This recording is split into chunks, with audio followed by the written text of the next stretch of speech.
یعنی یہ 5 بند میں لکھی گئی نظم ہے،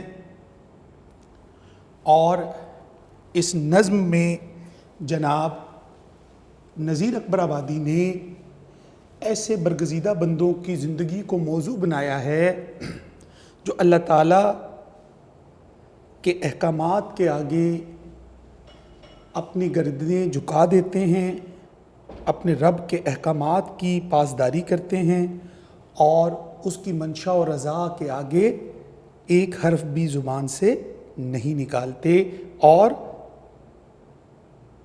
پوری دل سے، پوری دل جمی سے، دل کی عطا گہرائیوں سے اپنی زندگی کو اس دنیا میں بسر کرتے ہیں۔ نذیر نے ایسے ہی برگزیدہ بندوں کی زندگی کا مشاہدہ اس نظم میں ان لوگوں کے خوبصورت اوصاف بیان کیے ہیں، ان کا مزاج، ان کی عادات کا مشاہدہ بیان کیا۔ تو آئیے بیٹا اب ہم اپنی نظم کو دیکھتے ہیں۔ مشکل الفاظ کی تراکیب اور مفاہیم آپ کے سامنے ہیں۔ فقر، درویشی، اقبال، بلندی یا ترقی بھی کہہ سکتے ہیں آپ، افلاس، غریبی، غربت، یار، دوست، فرینڈ، لیکن یہاں مراد اللہ تعالیٰ کی ذات ہے۔ ادبار، بدنصیبی، نحوست، مفلسی، برا وقت، شال، قیمتی گرم چادر، جنجال، مصیبتیں، آفتیں، عالم، کیفیت، گدڑی، فقیری، جبہ جو ہوتا ہے، جو فقیروں کا لباس ہوتا ہے اسے گدڑی کہتے ہیں، وہ چادر جو ہوتی ہے فقیروں کی جو انہوں نے اڑی ہوتی ہے۔ خرم کے معنی خوش، اور یہاں مراد اللہ کی رضا میں مطمئن رہنا، راضی رہنا لیا جاتا ہے۔ نظم کا بیٹا خلاصہ ان تمام بند کے، جیسے آپ سب بچوں کو بتایا تھا کہ نظم کا جو خلاصہ ہوتا ہے بورڈ میں 5 نمبر کا ہوتا ہے، تو یہ ہمارے نوٹس میں یہ آپ کے سامنے ہیں۔ خلاصہ دیکھتے ہیں۔ پہلے شعر سے، پہلے بند سے خلاصہ شروع ہوتا ہے، آخری بند تک ترتیب سے خلاصہ لکھا گیا ہے، بہت اچھے طریقے سے آپ نے اس کو یاد کرنا ہے۔ جو لوگ فقر اختیار کر لیتے ہیں وہ ہر حال میں خوش رہتے ہیں۔ فقر اختیار کرنے کو آپ مارکر سے نمایاں بھی کر سکتے ہیں۔ اللہ تعالیٰ انہیں دولت عطا کرے یا مفلس کر دے یا دولت عطا کرے، ان دونوں لفظوں میں سے کسی ایک کو پرومیننٹ کر سکتے ہیں مارکر سے۔ انہیں خوش قسمت بنائے یا بد قسمت، انہیں اپنے وطن میں اپنے عزیز و اقارب کے ساتھ رہنے کا موقع دے یا انہیں ہجرت کرنی پڑے، انہیں عمدہ لباس ملے یا معمولی، انہیں غم و الم اور مصیبتوں کا سامنا کرنا پڑے یا ماتم کا، وہ زندہ رہیں یا موت کا سامنا کرنا پڑے، وہ ہر وقت، ہر انداز، ہر مقام اور ہر حال میں خوش رہتے ہیں۔ نذیر، ایسے فرشتہ صفت ولی بہت کم ہیں جو ہر حال میں خوش رہتے ہیں۔ تو بیٹا اس میں جیسے میں نے بتایا، اس خلاصے میں فقر اختیار کرنا، دولت عطا کرے، عزیز و اقارب، ہجرت کرنی پڑے، عمدہ لباس ملے، مصیبتوں کا سامنا کرنا پڑے، ماتم، خوش رہتے ہیں، نذیر، فرشتہ صفت، ولی، یہ وہ لفظ ہیں جن کو آپ مارکر سے میرا بیٹا، ان میں سے کوئی سے لفظ جو ہیں، کچھ 6 7 8 لفظوں کو آپ نمایاں کریں گے مارکر کے اوپر، تاکہ آپ کی پریزنٹیشن خوبصورت ہو سکے۔ اب میرا بیٹا ہم چلتے ہیں اپنے بند کی طرف۔ نظم کا پہلا بند، اب ہم ترتیب سے اس کو دیکھتے ہیں۔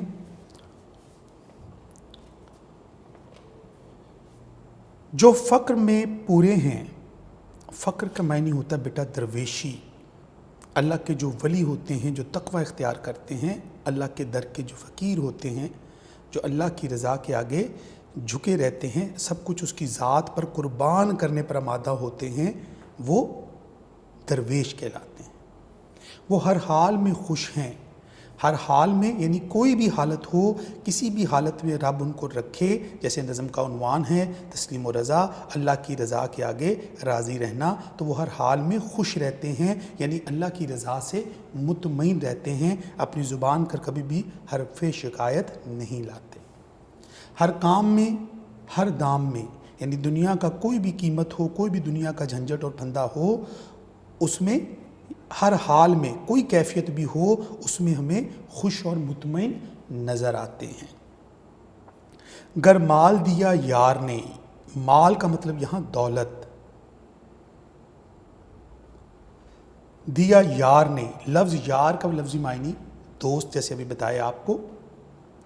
یار یہاں اللہ تعالیٰ کی ذات کو کہا گیا ہے، کیونکہ اللہ کے ولی جو ہوتے ہیں، ولی اللہ جو ہوتے ہیں، وہ اللہ کے دوست ہوتے ہیں. تو اللہ تعالیٰ ان کو اپنا دوست کہتا ہے. تو یہاں اللہ سے محبت رکھنے والے، اگر مال دیا یار نے، تو اللہ سے محبت کا اظہار اللہ کو اپنا دوست سمجھتے ہیں. اگر یعنی اللہ ان کا دوست ہے، اور اگر ان کے دوست نے ان کو مال دیا ہے تو مال میں خوش ہیں. بے زر جو کیا، بے زر معنی دیکھتے جائیے. بے زر کرنا، دولت کے بغیر ہونا، کنگال ہو جانا، روپے پیسے سے خالی ہاتھ رہ جانا. بے زر ہونا، دولت نہ ہونا، پیسہ نہ ہونا پاس.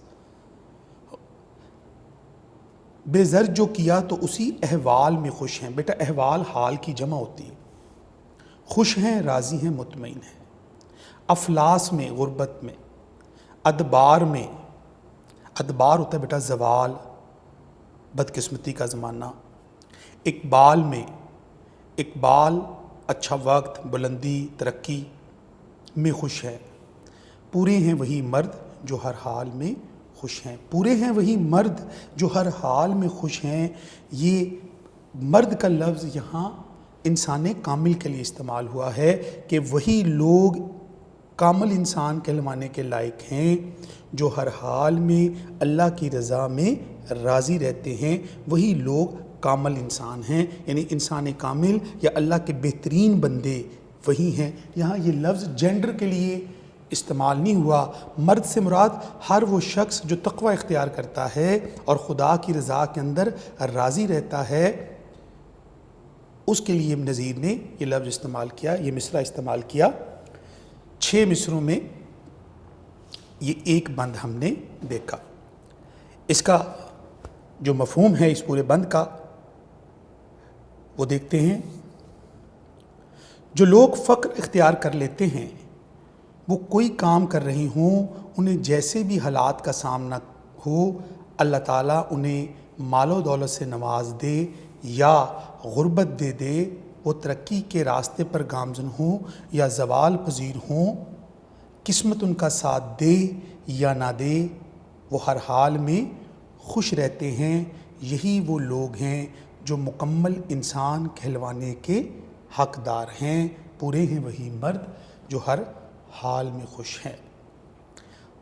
بیٹا اس نظم کے تمام مصروں کو، اشعار کو اب ترتیب سے دیکھتے ہیں. جناب نذیر اکبر آبادی اپنے اس بند میں اللہ کے ان ولیوں کا ذکر کر رہے ہیں، ان برگزیدہ لوگوں کا ذکر کر رہے ہیں جن کے بارے میں یہ کہا جاتا ہے کہ جب ان سے رب سے ملاقات ہوگی تو وہ ان کے لیے بڑا ہی مسرت کا دن ہوگا. یہ وہ نفس مطمئن ہوتے ہیں جو رب کی رضا میں دنیا میں بھی راضی رہتے ہیں اور آخرت میں بھی رب سے راضی ہو جائیں گے، کیونکہ اللہ تعالیٰ انہیں جنت کی بے شمار نعمتوں سے نوازے گا. ایسے لوگ جو ہوتے ہیں وہ سادہ زندگی بسر کرنے والے ہوتے ہیں، نمود و نمائش سے دور رہنے والے ہوتے ہیں. اور فقر سے مراد بیٹا یہ وہ لوگ ہوتے ہیں جو خدا کے راستے پر ہر چیز قربان کرنے کے لیے آمادہ رہتے ہیں. فقر میرے لیے باعث فخر ہے، یہ ارشاد نبوی ہے. اللہ کے نبی کا ارشاد ہے کہ فقیری میرے لیے فخر کا باعث ہے. اور حضرت اقبال نے بھی کہا تھا میرا طریق امیری نہیں فقیری ہے. تو اس لیے فقر جو ہے یہ بہت بڑا وصف ہے جو اللہ اپنے برگزیدہ بندوں کو ہی عطا کرتا ہے. اور اللہ کے برگزیدہ بندوں کی نشانی ہی تقوی اختیار کرنا ہے، سادگی اختیار کرنا ہے، فقر اختیار کرنا ہے. انسان کی زندگی میں اگر ہم توجہ سے دیکھیں تو ایک انسان کی زندگی کا مقصد کیا ہوتا ہے؟ اپنے رب کی خوشنودی حاصل کرنا۔ دنیا کے تمام مذاہب نے یہ بات بتائی ہے کہ خدا کو راضی کرنے کے لیے کیا کرنا پڑتا ہے۔ تو خدا کو وہی لوگ راضی کرنا چاہتے ہیں جو اللہ کی خوشنودی چاہتے ہیں، جو اللہ کی ناراضگی سے ڈرتے ہیں۔ اللہ کے برگزیدہ بندوں کا یہ وصف ہوتا ہے، پوری دنیا ان سے ناراض ہو جائے لیکن وہ اپنے رب کو ناراض نہیں کرتے۔ وہ خدا کی خوشنودی کی خاطر زندگی کے ہر اتار چڑھاؤ، کبھی مشکل، کبھی دولت، کبھی غریبی، کبھی اچھا وقت، کبھی برا وقت، کبھی آزمائشیں آتی رہتی ہیں، تو وہ اپنے رب کی طرف وہ یہ سمجھتے ہیں کہ یہ جو بھی مشکلات ہم پر آئی ہیں یہ آزمائش ہے، یہ اللہ تعالیٰ ہمیں ہماری محبت کو آزما رہا ہے۔ اور ان کا وصف یہ ہوتا ہے کہ وہ ہر آزمائش پر پورا اترتے ہیں، کیونکہ اللہ کی طرف سے کوئی مصیبت یا آفت ان پر آتی ہے تو وہ اپنے رب سے پھر بھی راضی رہتے ہیں، ان کی زبان پر کوئی حرف شکایت نہیں آتا۔ جیسا کہ اللہ تعالیٰ کہتے ہیں کہ ہم اپنے بندوں کو نعمتوں کی فراوانی سے اور کبھی نعمتوں میں کمی کر کے آزماتے ہیں۔ انسان کو مختلف آزمائشوں سے، اس آیت مبارکہ کا مطلب یہ ہے کہ انسان کو مشکل آزمائشوں سے گزرنا پڑتا ہے۔ کبھی مشکلات آتی ہیں، کبھی آسانیاں آتی ہیں، کبھی تکالیف آتی ہیں، کبھی سکھ ملتا ہے، کبھی دکھ ملتا ہے۔ تو اگر انسان کو دولت کی فراوانی حاصل ہو جائے، اللہ تعالیٰ ان کو دولت سے نواز دے، اللہ تعالیٰ ان کو مالا مال کر دے، اگر مال دیا یار نے تو مال میں خوش ہے، اگر اللہ ان کو مالوں سے نواز دے، دنیا جہان کے خزانے ان کے قدموں میں ڈھیر لگا دیے جائیں، تو بھی اللہ کے برگزیدہ بندے اس مال کو اللہ کے راستے پہ خرچ کر دیتے ہیں، کیونکہ وہ یہ سمجھتے ہیں کہ یہ دولت آخرت میں ان کے، دنیا میں ان کے کسی کام نہیں آنی، یہ اللہ کے راستے پہ خرچ کر دی جائے، دنیا کے لوگوں کی بھلائی کے اوپر خرچ کر دی جائے، تو پھر ہمیں آخرت میں اس کا اجر ملے گا اور ہمارا رب ہمارے اس عمل سے راضی ہوگا۔ لہٰذا وہ اپنا مال کس پر خرچ کرتے ہیں؟ راہ خدا میں خرچ کرتے ہیں۔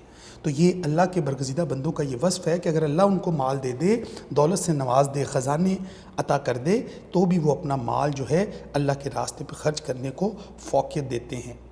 وہ مال دولت جمع کر کر کے نہیں رکھتے، وہ یہ خیال رکھتے ہیں کہ دنیا کا مال دنیا میں رہ جانا ہے، اور مال کی محبت تو آزمائش ہے، یعنی مال کی محبت میں تو انسان کی پکڑ ہوتی ہے، آزمایا جاتا ہے، کیونکہ اگر مال کی محبت دل میں بیٹھ گئی تو خدا کی رضا کے لیے ہم اپنی زندگی کو وقف نہیں کر سکیں گے، پھر ہم اپنی زندگی دنیا کی دولت کے لیے وقف کریں گے۔ تو لہٰذا جو اللہ کے برگزیدہ بندے ہوتے ہیں، جو تقوی اور فقر اختیار کرتے ہیں، ان کا یہ وصف ہوتا ہے کہ ان کے دل مال کی محبت سے خالی ہوتے ہیں، ان کے دل میں صرف اللہ کی رضا طلبی، اس کی خوشنودی ہوتی ہے، اور اپنا مال، اپنا تن من دھن جو کچھ بھی ان کے پاس ہوتا ہے وہ راہ خدا میں خرچ کرتے ہیں۔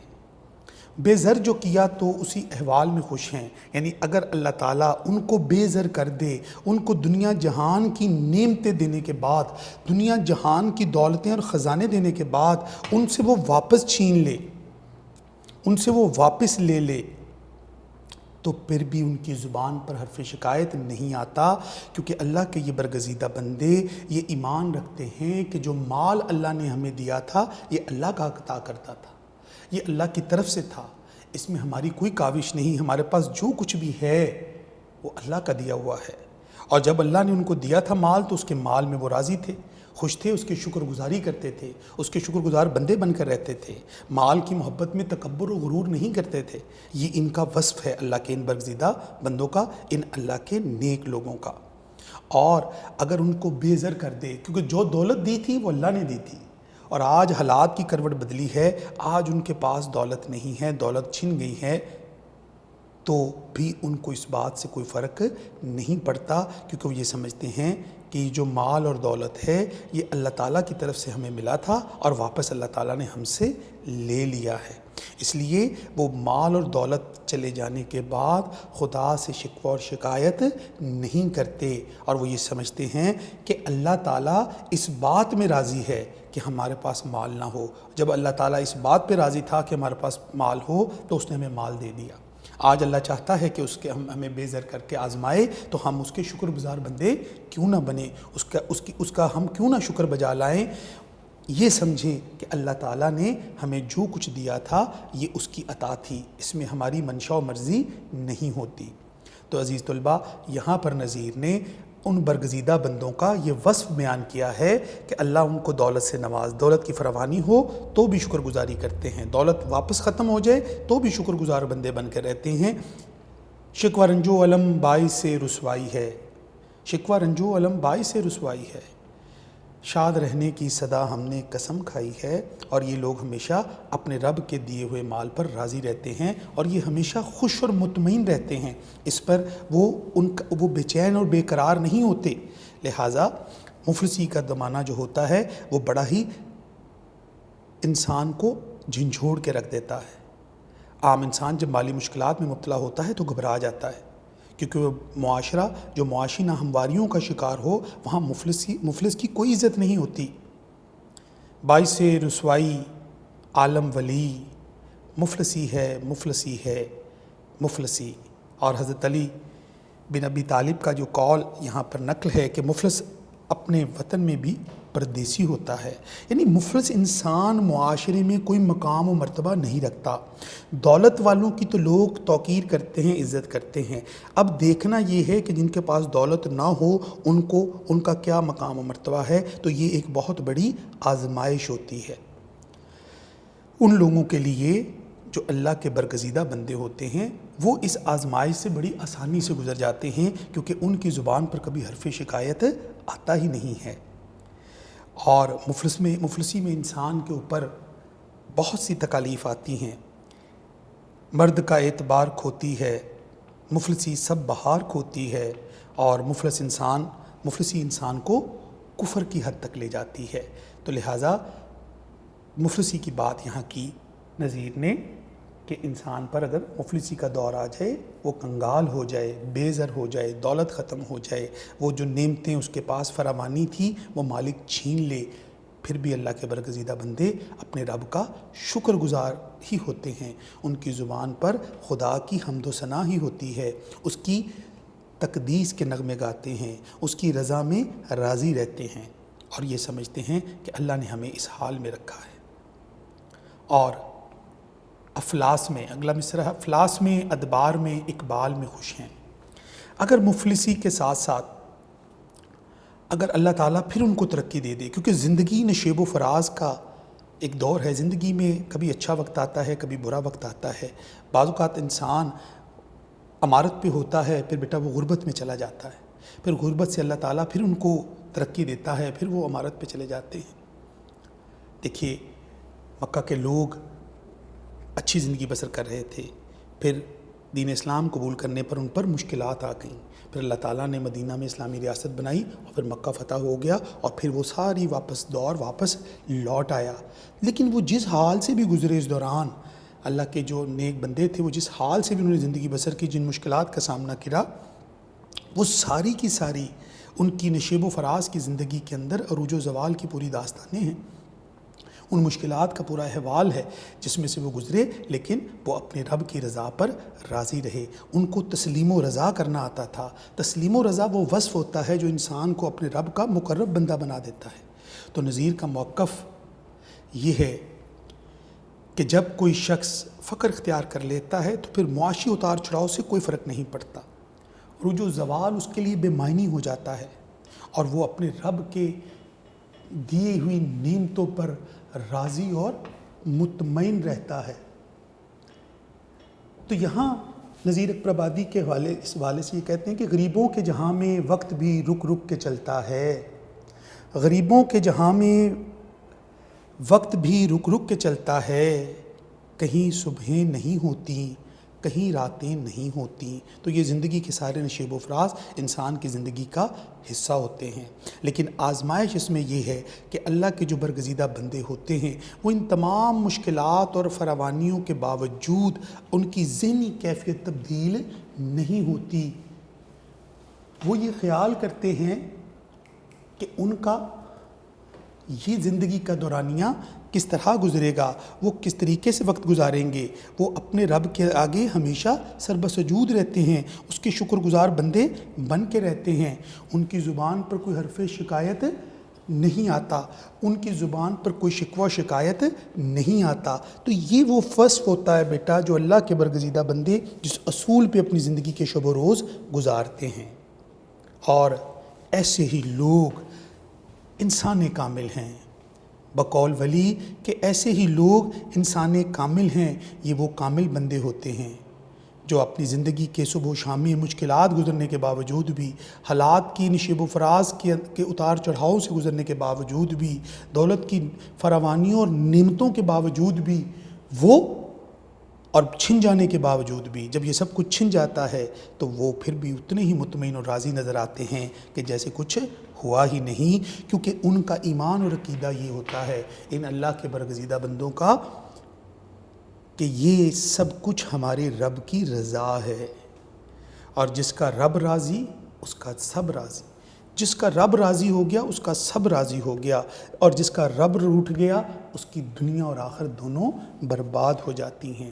تو ان لوگوں کی سوچ، اللہ کے ان برگزیدہ بندوں کا مزاج، ان کے رویے، ان کا اٹھنا بیٹھنا سونا جاگنا جینا مرنا اس اصول پر گزرتا ہے کہ وہ ہر بات میں ہر عمل میں اپنے رب کی رضا کو شامل حال رکھتے ہیں، اور وہ یہ خیال رکھتے ہیں کہ اللہ کے جو ہے وہ ہر حال میں ہم سے راضی ہو جائے، اللہ ہم سے کبھی ناخوش نہ ہو، اللہ کبھی ہمیں آزمائے تو ہم اس کی آئی ہوئی آزمائش پر پورے اتریں، ہماری زبان پہ کوئی شکوہ و شکایت نہ ہو، ہم اپنے رب کی نعمتوں کا شکر ادا کرتے رہیں، اور اگر نعمتیں چھن جائیں تو بھی اس کا شکر ادا کرتے رہیں، اور اگر اس راستے پر چلتے ہوئے زندگی کے دوڑ دھوپ کے اندر ہم کہیں پریشان ہو جائیں تو ہم صرف رب کی طرف دیکھتے ہیں، اور رب ہی ہمارا کارساز ہے، اور وہی ہماری مشکلات کو آسان کرنے والا ہے، اور ہر چیز ہمیں اس کی جانب سے ملتی ہے، اس میں ہماری منشا و مرضی دخل نہیں ہوتا، اور یہی وہ لوگ ہیں، پورے ہیں وہی مرد جو ہر حال میں خوش ہیں۔ تو بیٹا یہی لوگ حقیقی معنوں میں انسان کامل اللہ کے برگزیدہ بندے کہلوانے کے قابل ہیں، جو اپنے رب کی رضا پر راضی رہتے ہیں اور اپنے رب کے دیے ہوئے مال پہ سے خرچ کرتے ہیں، اس کی نعمتوں کا شکر ادا کرتے ہیں، نعمتیں چھن جانے پر بھی اس کا شکر ادا کرتے ہیں، نعمتیں ملنے پر تو سبھی شکر ادا کرتے ہیں، نعمتیں چھن جانا مشکلات آ جانے پر بھی وہ پھر بھی رب کا شکر ادا کرتے ہیں۔ یہ وہ کوالٹی ہے، یہ وہ وصف ہے، یہ انبیاء کے اندر موجود ہوتی ہے، اللہ کے برگزیدہ بندوں میں، یہ صالحین کے اندر، یہ متقین کے اندر، یہ اللہ کے مومنین کے اندر، یہ وہ وصف ہے کہ صرف اور صرف ان کی زندگی کا محور و مرکز اپنے رب کی تسلیم و رضا کرنا ہے، اور اس کی حکم عدولی کو وہ اپنی زندگی کے لیے بہت بڑا جرم خیال کرتے ہیں کہ ہماری زندگی کا کوئی عمل بھی خدا کے احکامات کی حکم عدولی میں گزرے، ہم اس کے آگے کوئی شکوہ شکایت رکھیں، کیونکہ انسان کی بساط ہی کیا ہے، انسان کی اوقات ہی کیا ہے اپنے رب کے آگے۔ تو ایک ادنا سا انسان اپنے رب کے کو صرف راضی ہی کر لے تو یہی اس کی دنیا کی کامیابی ہے، اور یہی دنیا کی کامیابی اس کی آخرت کی کامیابی بن جاتی ہے۔ ڈیئر اسٹوڈنٹس، ابھی ہم نے اپنی نظم کا ایک بند پڑھا، مشکل فاز کے معنی پڑھے، اور نظم کا ہم نے خلاصہ اور جناب نذیر اکبر آبادی کی بات کی، ان کی شاعری کے اسلوب کی، ان کے مزاج کی۔ بیٹا یہ بند آپ نے اب تیار کرنا ہے، یہ خلاصہ اب آپ نے تیار کرنا ہے۔ اللہ کے جن برگزیدہ بندوں کا اس نظم میں ذکر ہوا ہے، ان کے جو اوصاف بیان ہوئے ہیں، ان کا جو رویے اس نظم میں جناب نذیر اکبر آبادی نے پیش کیے ہیں، بیٹا ان کا آپ نے اب تیاری کرنی ہے۔ اس بند کو تیار کیجئے، اس کے خلاصے کو تیار کیجئے، اور اس کی پریزنٹیشن جیسے میں نے آپ کو بتایا اس کو آپ نے گھر پہ تیار کرنا ہے، اور وہی اصول جو آپ کو بیٹا پہلے بھی بتایا ہوا ہے کہ لکھیں، تھوڑا لکھیں، آہستہ آہستہ امپرومنٹ آئے گی۔ پریزنٹیشن کا خیال رکھیں۔ یہ اسائنمنٹس جو آپ کو بیٹا یہاں بتائی جا رہی ہیں، یہ آپ نے گھر پہ بیٹھ کے کام کرنا ہے۔ آپ سب بچے سمجھتے ہیں کرونا وائرس کی وجہ سے آپ کو گھروں میں رہنا ہے، اپنا خیال رکھنا ہے، اپنے گھر والوں کا خیال رکھنا ہے، تو میرا بیٹا گھر بیٹھ کے اس کی اسائنمنٹس بنائیے، اس پہ کام کیجئے۔ سلائیڈز میں بھی آپ کے پاس موجود ہے، نوٹس کی شکل میں بھی مٹیریل آپ کے پاس آ گیا، تو میرا بیٹا اس پہ آپ نے اب کام کرنا ہے۔ تو انشاءاللہ مجھے بڑی امید ہے کہ ان حوالہ جات کی روشنی میں اس ٹاپک کو آپ لکھیں گے گھر بیٹھ کے اور تیاری کریں گے انشاءاللہ اس نظم کا بقیہ حصہ ہم اگلے لیکچر میں ڈسکس کریں گے. تب تک کے لیے مجھے اجازت دیجیے. اللہ تعالیٰ آپ سب کو اپنی حفظ و امان میں رکھے.